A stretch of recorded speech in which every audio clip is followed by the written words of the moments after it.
Esta é a nossa terceira unidade de Antigo Testamento. Queremos falar sobre um assunto muito importante, que são as descobertas arqueológicas. A arqueologia tem ajudado muito na confirmação de textos e relatos da Bíblia. Em 1994, os arqueólogos descobriram uma inscrição de pedra na antiga cidade de Dan, que se refere à casa de Davi. A inscrição de Davi, ou conhecida também como inscrição de Tel Dan, ou estela de Tel Dan, é a primeira referência ao antigo rei Davi fora da Bíblia. Especialmente, essa pedra é um pilar de vitória de um rei em Damasco, datado de cerca de 250 anos após o reinado de Davi, que menciona um rei de Israel da casa de Davi.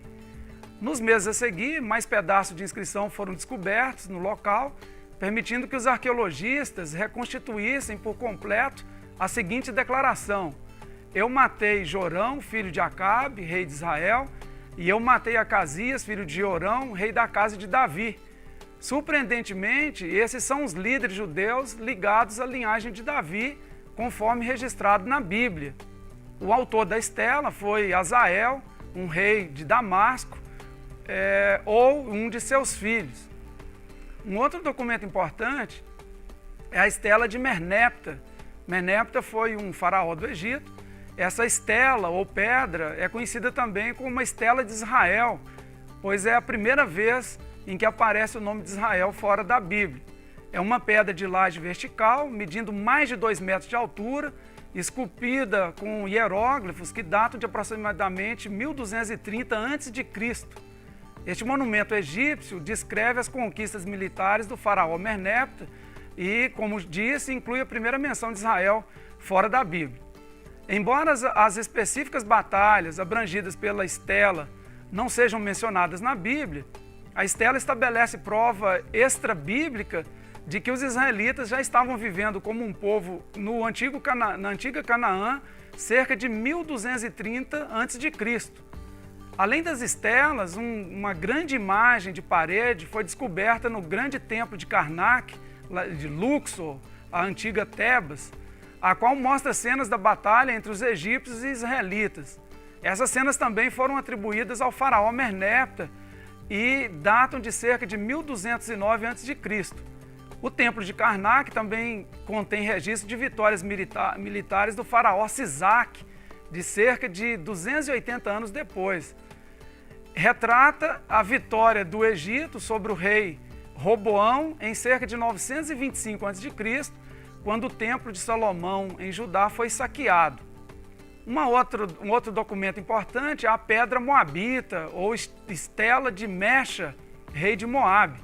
É uma pedra de basalto de mais ou menos 1 metro, com uma inscrição sobre Mecha, rei de Moabe. Este registra a conquista de Moabe por Omri, rei de Israel, após a morte de Acabe, filho de Omri. Mecha revoltou-se contra Israel depois de prestar vassalagem por 40 anos. Essa inscrição completa e confirma o relato bíblico de 2º livro dos Reis, capítulo 3, de 4 a 27. A estela teria sido feita aproximadamente por volta de 830 a.C. Ela foi adquirida em Jerusalém por um missionário alemão de nome Klein em 1869. Foi encontrada em Dibon, a antiga capital do reino de Moabe, a cerca de 4 milhas ao norte do rio Arnon. Ela encontra-se atualmente no Museu do Louvre, em Paris.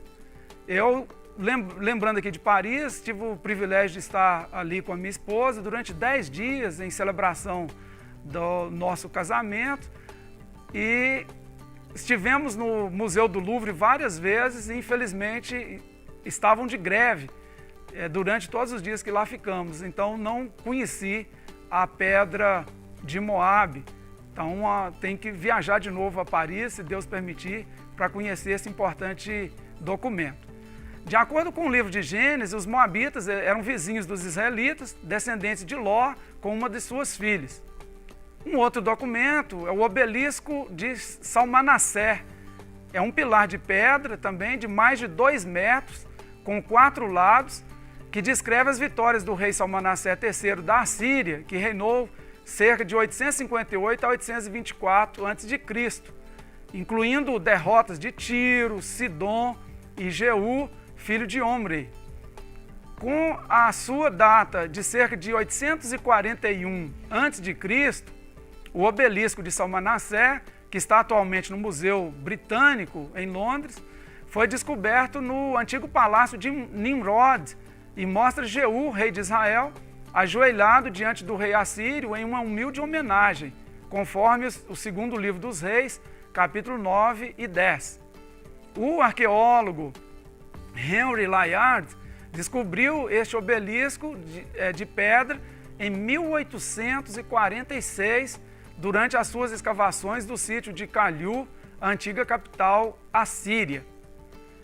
Gostaria agora de conversar um pouquinho sobre os 7 dias da criação do livro de Gênesis, no capítulo 1. Há várias interpretações para a questão dos 7 dias da criação. Eu quero apresentar algumas delas. Numa interpretação literal, os 7 dias são dias de 24 horas cada.